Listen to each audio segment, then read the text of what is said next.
Well, former President Donald Trump is sounding off on his mounting legal battles. Overnight, a federal court gave the Justice Department permission to resume reviewing classified documents found at Trump's estates. NBC's Alice Barr has the latest from Washington.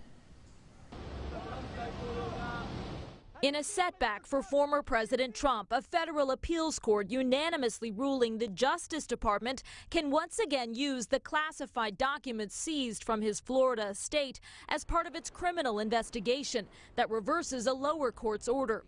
In a Fox News interview recorded before the decision, the former president again insisting he had declassified everything. If you're the president of the United States, you can declassify just by saying it's declassified, even by thinking about it.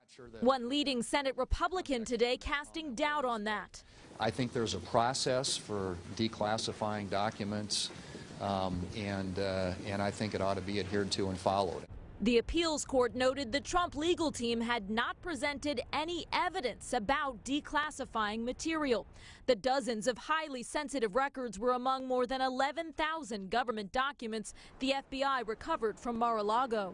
These are documents that are about the national defense and are in no way personal records of his, and that defeats any claim he has to recovery or possession of these documents.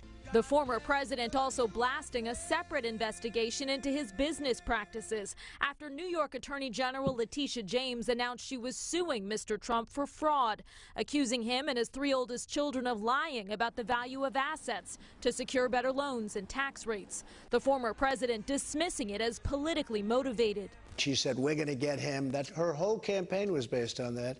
And then she came after us. Eric Trump posted this video showing James vowing to sue the former president even before she was elected. In Washington, Alice Barr, NBC News.